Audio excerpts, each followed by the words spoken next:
Go Who's and welcome to the 4-3-4 defense. My name is Deuce Prince. I'm a Charlottesville, Virginia native, lifelong UVA football fan, and former college offensive lineman. And the University of Virginia has officially put a wrap on fall camp, and we are officially in game prep for North Carolina State, and we are going to be making the same change here tonight. We are now going to get into North Carolina State, and I am so glad we can finally get into some game prep because it has been such a long offseason. I am so ready to watch some football. But before we dive into the NC State tape on offense and defense, how Virginia is going to attack their offense and defense, how this game I think is going to go, we kind of need to take a step back and kind of understand where NC State came from in 2025, what their goals are heading into 2026, and kind of how their organization is comprised. And that is going to help us kind of understand what type of game NC State is looking to play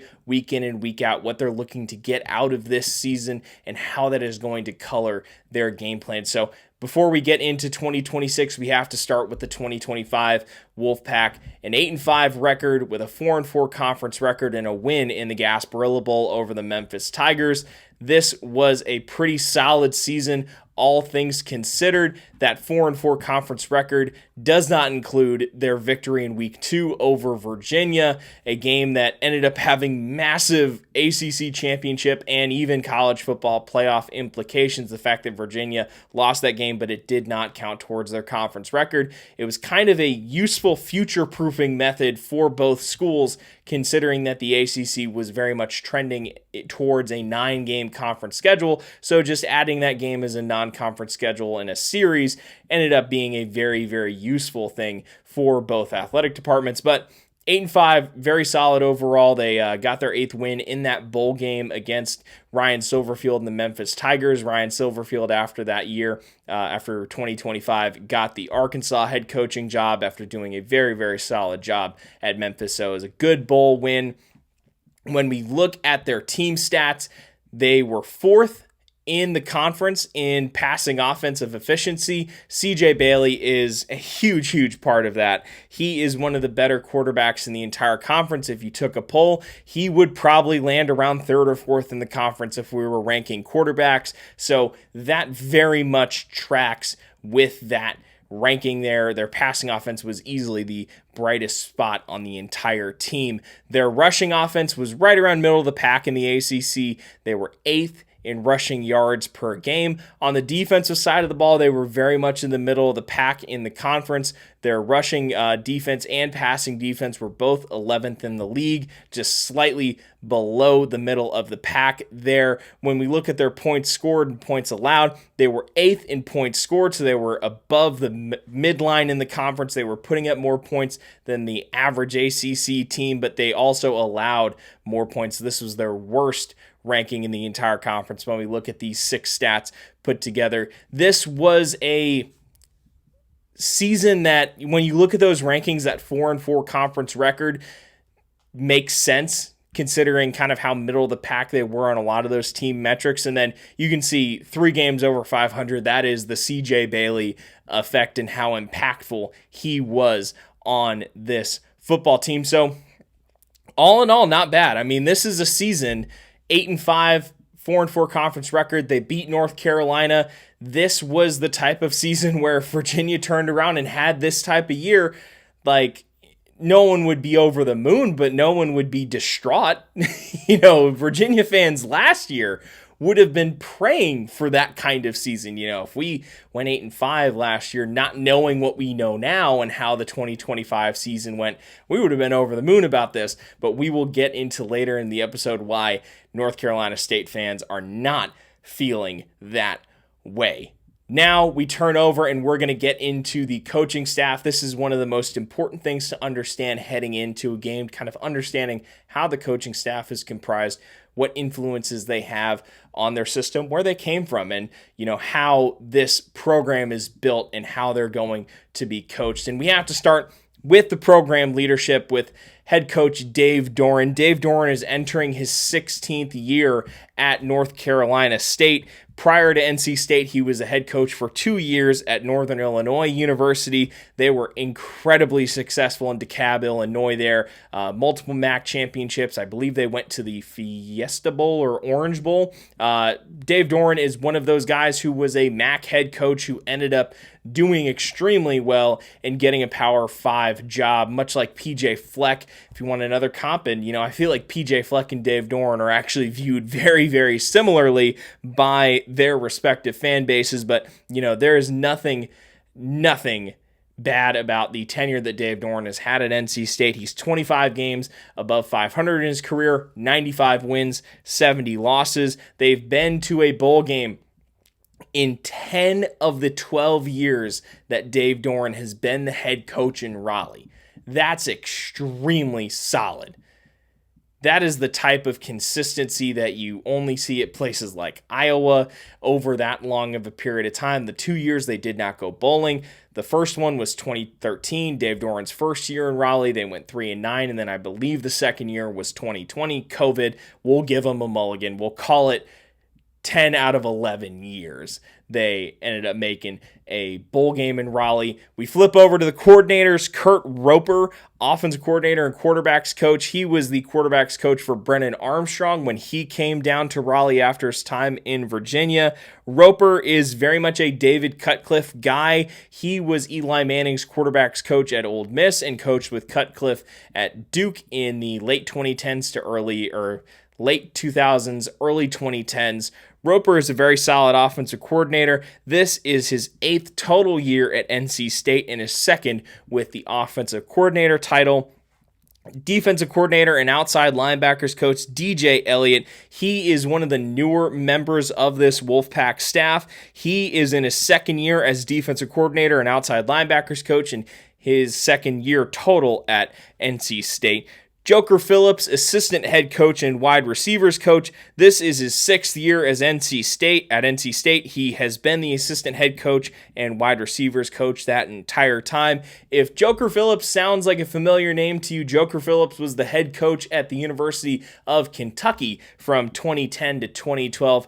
Joker had a kind of rocky tenure at Kentucky, but over the course of his career, Joker has acquitted himself extremely well, especially when coaching wide receivers on the recruiting front. And so he is very much a valued resource for a coach like Dave Doeren. Joker has been in the SEC for a lot of his career in that southern part of the country. Doeren is a Kansas and Iowa and Illinois guy over the course of his career. He has very much spent time in the Midwest. That kind of colors a lot of the staff choices that he's made. And so for a guy like Joker and one of the more important assistants that we'll get to later on, those guys are valuable resources for coaching in the South. When we get over to the special teams side, we've got Todd Goebel. Not only is he the special teams coordinator, but he's the running backs coach.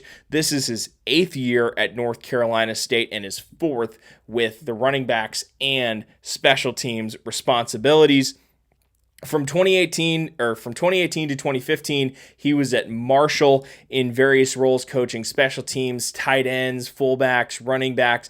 And prior to that, he was mainly a Division III coach. He has definitely been a rising person in the coaching world, going from Division III as a player to Division III as a coach to Marshall to now NC State. This is definitely a guy to watch in the future. North Carolina State obviously has been very much a team led by quarterbacks in recent years, but special teams coordinators and running backs coaches are some of the most important members of any football staff.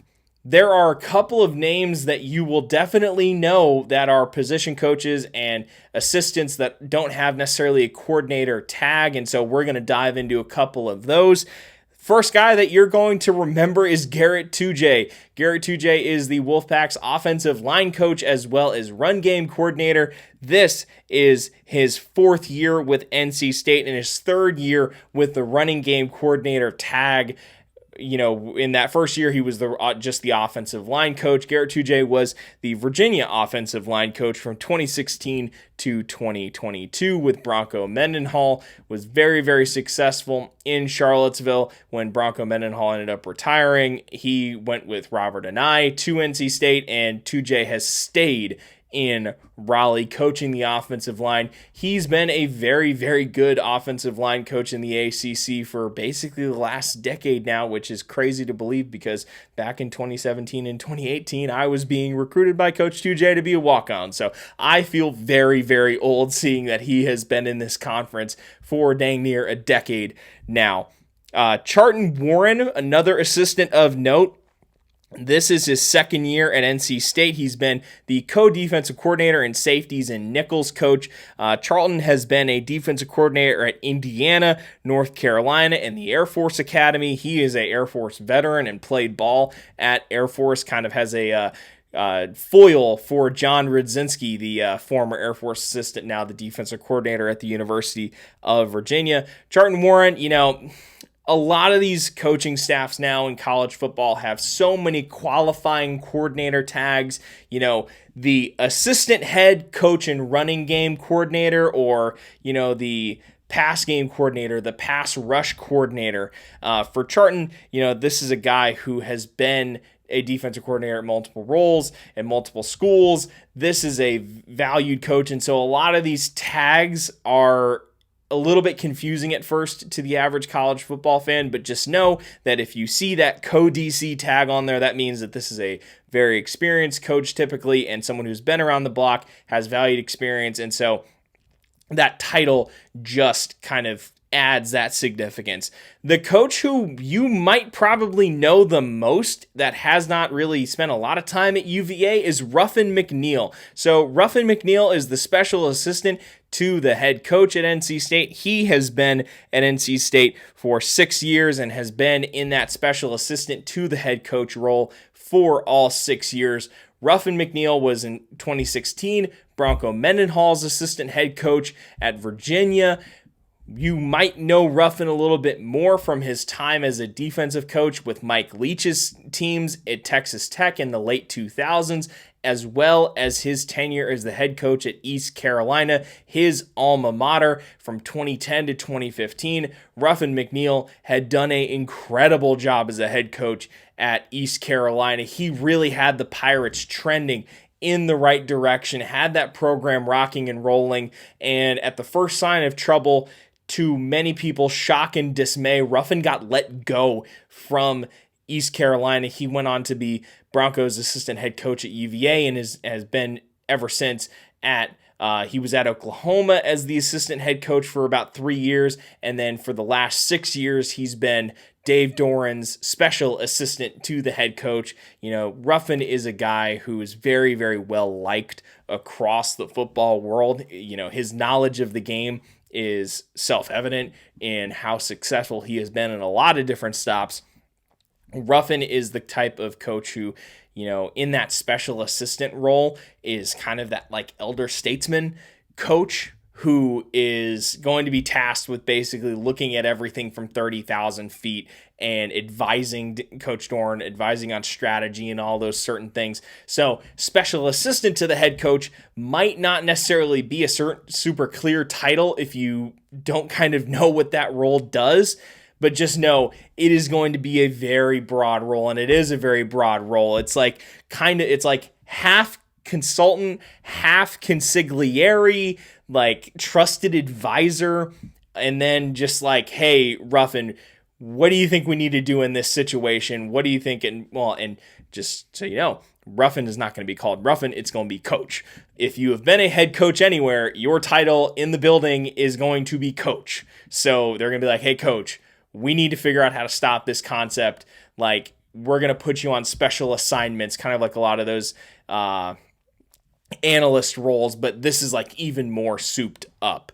So when we look at this kind of staff, Brian Mitchell, Isaiah Moore, Elisha Shaw, Gavin Locklear kind of round out the edges. Isaiah Moore was a recent player at North Carolina State for Dave Doran. A lot of these guys are former players and have had significant experience over their time in Raleigh when we look at their goals for NC State in 2026. We've seen the staff. Now, what is the kind of goal and aim for this NC State team? The first off is to maximize CJ Bailey.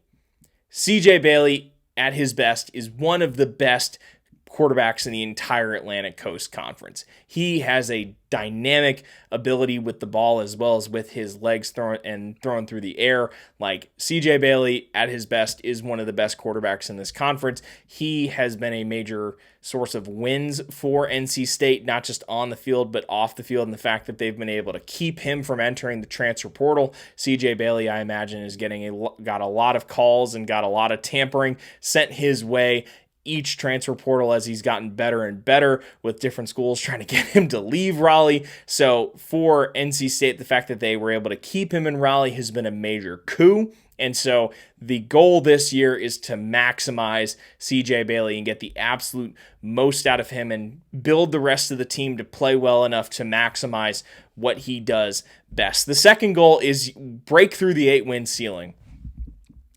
NC State under Dave Doran has kind of lived between 9 and 7 wins. It's a remarkably consistent tenure. 25 games above 500. They've been bowling for 10 out of 12 years at this point. However, there is significant discontent building in Raleigh, not just among the fan base, among the alumni, among the administration, kind of like, when are we going to take the next step? We've proven that we can kind of live at this 8-win plateau. When are we going to take the next step and kind of start to compete with the powers in the Atlantic Coast Conference, whether that's kind of your Clemsons or your Miamis? When are we going to take that next step? And right now, this is a time for North Carolina State in their own state to kind of strike while the iron is hot. NIL, rev share, the new state of college football has been very hard on Wake Forest. North Carolina is a complete dumpster fire right now and has, frankly, no chance at being competitive on the field in 2026. Duke is gutted by the transfer portal after last year. They're good. However, NC State is definitely kind of a tier above them right now in general perception in the ACC. So for NC State this year, you need to try and get to that 10, 11 win threshold and really establish dominance in the state. Not only for just bragging rights, but to set the tone in recruiting, in the transfer portal, in whatever conference realignment chaos comes up. North Carolina State is going to be one of those teams where, what happens with them. The next goal and the final goal, this might be the most important one. They need to avoid the WTF game. The WTF game has been the biggest thing affecting North Carolina State from breaking through that 8-win ceiling. Last year, it was a ghastly loss to Virginia Tech. If they don't lose that game, we're looking at 9-4 NC State, and we're having a very different conversation about this team. 9-win NC State feels, even to the fan base, a lot better than 8-win NC State at this point. And so there are a couple of trap games on the schedule for NC State. We're going to get into it a little bit more as we get closer to the game for NC State, but this is week 0, Virginia, NC State, so they don't necessarily have any trap games or hard games before ours. This is kind of the tone setter. So for NC State, avoiding the WTF game is one of the biggest goals. And then, just in general for NC State, I feel like for them, starting off the season strong with a road victory against a Virginia team that went to the ACC championship last year is critical for them. So this is not necessarily a game where they're thinking like, okay, well, it's a road conference game to begin the year. We had our travel plans change. And so if we come out of this game with a loss, whatever, we'll dust ourselves off and move on with the schedule. That's not matching the sense of urgency for this program in Raleigh. The fan base knows that they can reach this 8-win threshold. They know that they can get to this point, and they've kind of plateaued here. The question now is, can NC State get above that 8-9 win total? And so for them, getting a win against Virginia on the road in week 0 and starting the year off right is of the utmost importance. NC State had a decent transfer portal. They've done all right in high school recruiting. CJ Bailey is going to be their permanent kind of keeps them competitive player. And so there's no game that they are truly outgunned in, maybe except for a game against Miami or SMU. Every other game on the schedule with CJ Bailey, they've got a chance to win it and be competitive. And so for NC State, this week 0 game is incredibly, incredibly important. So I hope this was helpful in kind of understanding where NC State is as a program. Before we get into the X's and O's and the Jimmies and Joes, let's kind of understand where this program is. I want to do this for each of our opponents throughout the year, as it kind of just gives an interesting background on where they're at, what the vibes are. The vibes for NC State are apprehensive, a little bit stressed, because 2030 looms large for every college football program. And so for NC State, they need to get as good as possible before 2030 when the media rights kerfuffle kicks off. And so, is Dave Doran the guy to get them above that threshold? Can they get the most out of what CJ Bailey brings to this team? So, they feel confident. Bowling is something that they feel kind of is their floor. 6 wins. Now the question is, can North Carolina State get above that threshold? If you've made it this far, it's clear that you love UVA football, love getting some intel on North Carolina State, and appreciate what we do here on the 434 defense. Please like, share, and subscribe to the channel. Follow us on all socials. We are coming out with new episodes every Monday, Wednesday, and Friday. We have Cavs Corner exclusives with On3's platform for Virginia, Cavs Corner, every Tuesday and Friday. And then starting this Saturday with kind of an initial test run, we are going to be going live on the 4-3 forecast here on YouTube, as well as a couple other places. I got to figure out the logistics on that. We're going to be live watching every single Virginia game. This Saturday is just kind of going to be a test run. Let's get kind of some preseason excitement building for the game. I don't know if you guys saw this, but Shaq is going to be giving a DJ set for the students in conjunction with the ACC huddle coming to Charlottesville. I wish it was College Game Day, but anywho, I am so excited for this game. I know you guys are too, so please stick with us, because this season is going to be the best ever for the 434 defense. Thank you so much for watching. Have a great night, and go Hoos.